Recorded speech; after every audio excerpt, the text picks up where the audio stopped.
Hey guys, welcome back to my channel. I hope you are all doing so well. So on today's video, I'll be talking about series of unfortunate events. I'll be talking about the film and the TV show. Please remember to like and subscribe because it means the absolute world to me. So yeah, let's get into it. So the film of series of unfortunate events. That was the first time we ever knew about the book series, about what it is. And we saw that so the cast was basically we saw that Jim Carrey was in it. He played Count Olaf, and I think it was such a good choice because Count Olaf was such a good character to play, because Jim Carrey really got into that character because he's so goofy and funny and silly, all of that. So yeah. The thing that you will see between the film and the series is that it's very different. It's I wouldn't say very different. I would say that some of the scenes are there's different, the scenes are different in the timeline.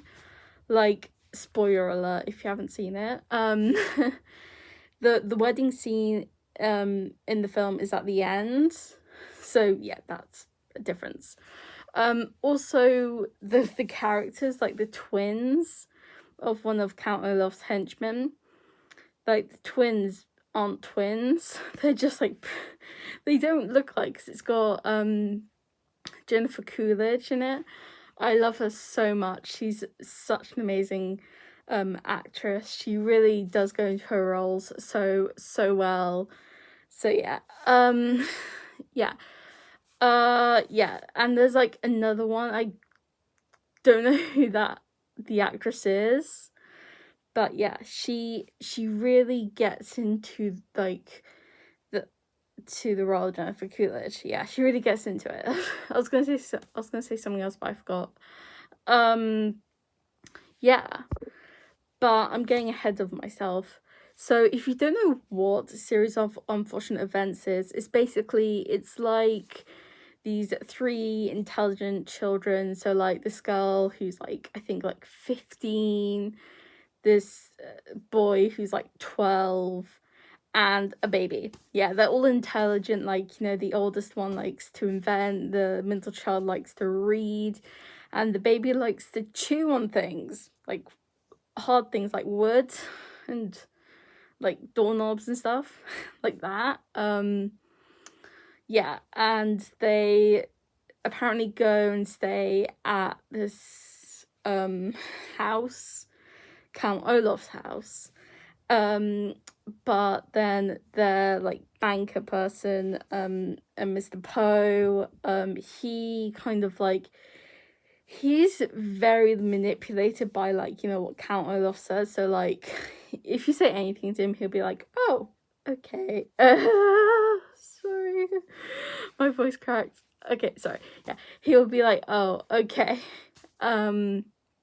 Yeah, and deep down, Count Olaf plots a plan to get the Baudelaire fortune, and none of his plans work because the Baudelaires go stay with different guardians. But yeah, his plans don't succeed. So yeah. Anyway, yeah, the film only, because the film only has, so the film is based on season 1, but it doesn't have the mill in. That's the thing. It doesn't have that in. Because in the series it does, because it's a series, it's got multiple series, it's got multiple stories. But I'll talk about that in a minute. So yeah. So in the film it only has Count Olaf. Spoiler again if you haven't seen the film. Montgomery, Aunt Josephine, then the wedding scene. That is literally everything in it.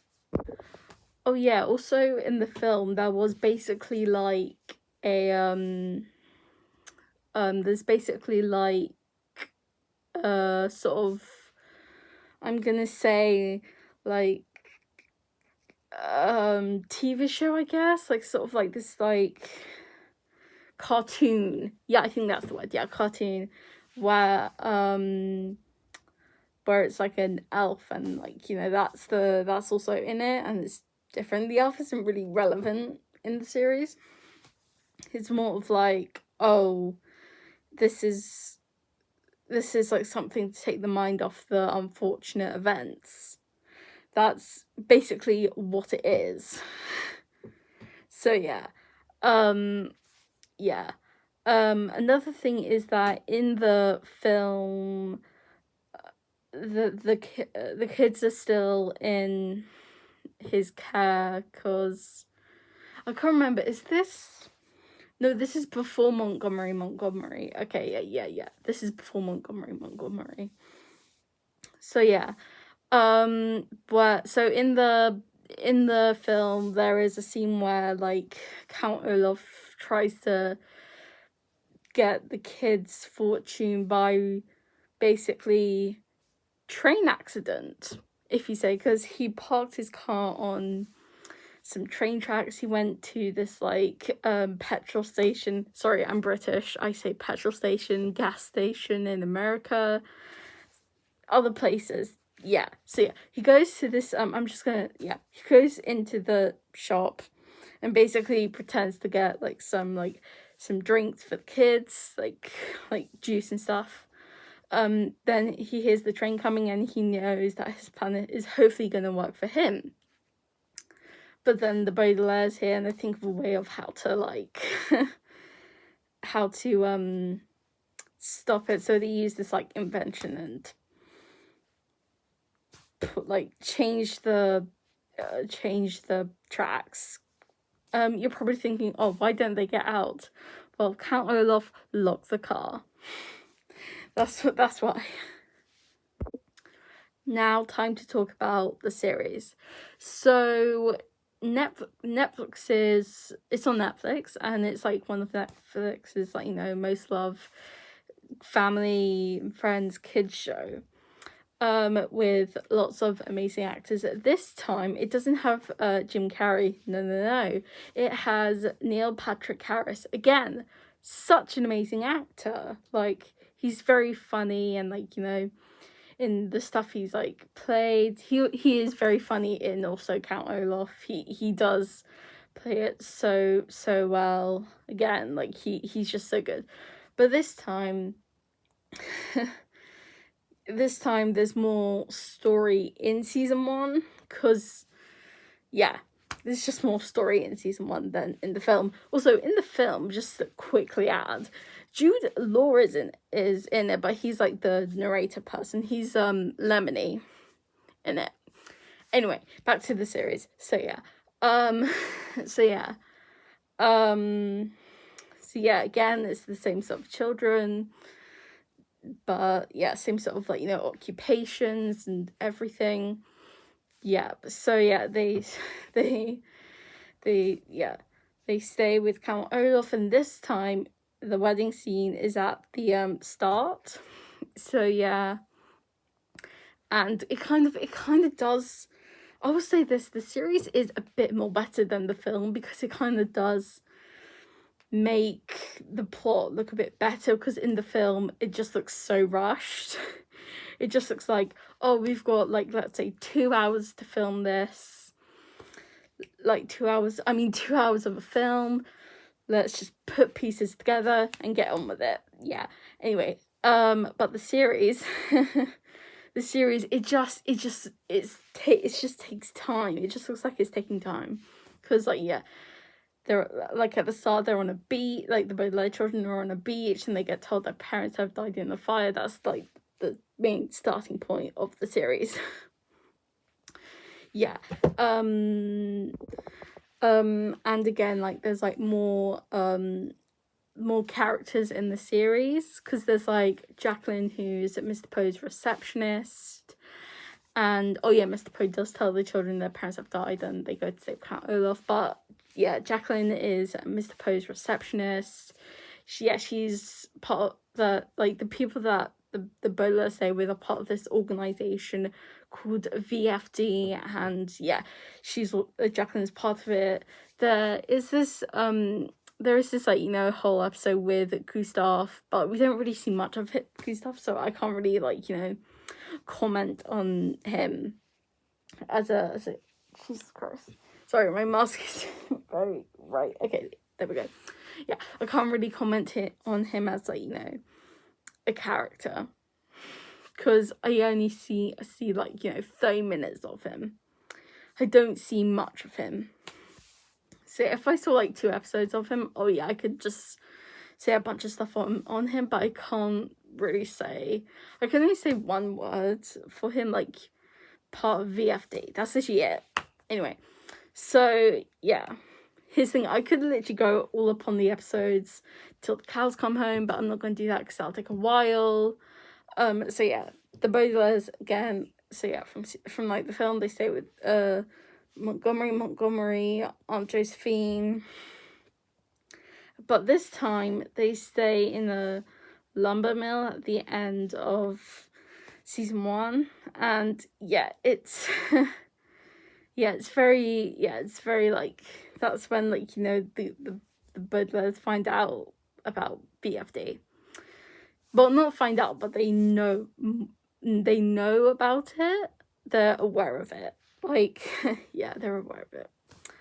And this time Count Olaf apparently has a girlfriend, or used to.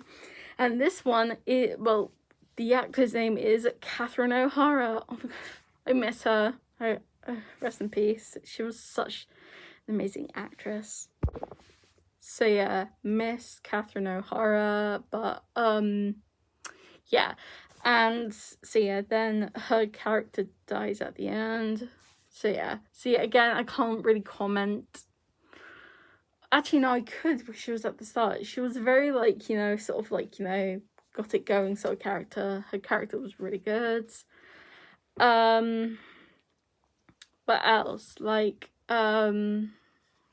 Yeah, so yeah, then the Baudelaires leave the mill and go to stay at this prep school, which also at the end of season 1 there's a little song, and Violet Baudelaire, the eldest Baudelaire, sings. She has such an amazing voice.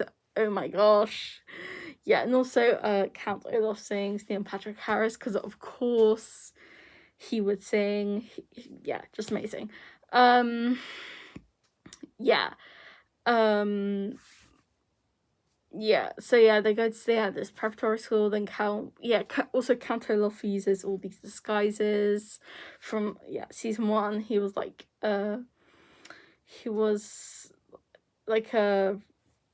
think he was a reptile agent or something. He was reptile researcher, I think he was, for Montgomery. Then he was a salesman with Josephine. Then he was pretending to be a receptionist at the mill. This one at the preparatory school, he was he's a gym coach for the school. Then in season 2 they go to stay at another place with a character called Esme, and she is played by the amazing Lucy Punch. Oh my gosh, I think that's her name. I think that's how you say her name. But either way, oh my gosh, such an amazing actress she is. She really got into the role of Esme. How do I put this? The way she dressed, the way she acted, she really definitely got into the role of Esme. Because Esme is very psychotic and always just loves to dress to impress. She has such amazing outfit. She is such a beauty. She is so amazing. Yeah. So yeah, the Baudelaires stay with her, but the Baudelaires don't know that she is crazy till episode 2. But also, like, Esme has like a sort of husband in in episode 2 called Jerome. He is such a nice guy that, you know, he loves the Baudelaires. He just wants to protect them. Same with another character called Justice Strauss, who is in it season 1 and loves them, cares for them, and wants to and Justice Strauss wants them to be in her house because she cares for them. So yeah, I could like go on all about the episodes till the cows come home, like I probably have said, but yeah, it's a good series. I would go watch it. I will say this, it does have some like sexual themes to it that, like, in the first episode, yeah, I just want to pre-warn you that, like, in the first episode, like, there is like Count Olaf is, like, you know, very he's like very like sorry, I just had to cut it out to like think of what to say, but I can't think of it. How about if you just watch the series and just like come back and like comment being like, oh, he's basically this. That'd be a bit more helpful. So yeah. Yeah, but overall, like, you know, it's a good series. Like, literally, I think it's like it's also very idiotic of like how like everybody that they go to, like the Baudelaires, like warn him, but that the people are just like, that's not him. They're very like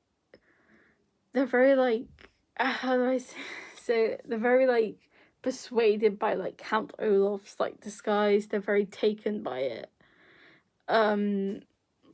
Because like they either think he's like either like a gym teacher or like a sheriff or like whatever. They're very taken by it. And so yeah, but the people that don't believe him are like up to like season 3.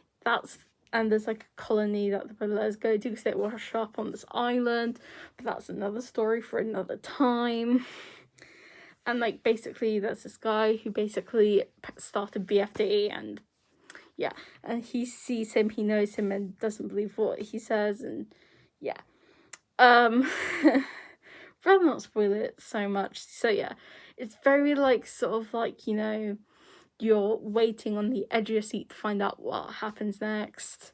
So yeah, I would say that like for the film, there could have been like a second one or a third one, or like, yeah, but I don't think that the film did very well, so I don't think they had like enough money to do like a second one if they could, or that like, you know, the children are getting older because they're young kids, that they don't want to come back and do it because they probably wanted to stay in school, like, you know, many reasons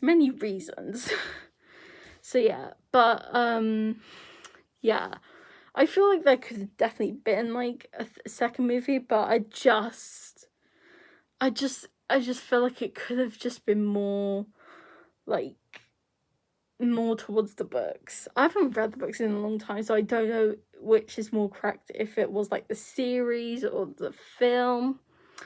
I don't know, but let me know in the comments, honestly. And yeah, again, please remember to like and subscribe. So yeah, so that'll be it for today's video. Please remember to like and subscribe because I'm going to be absolute world to me. So yeah, goodbye.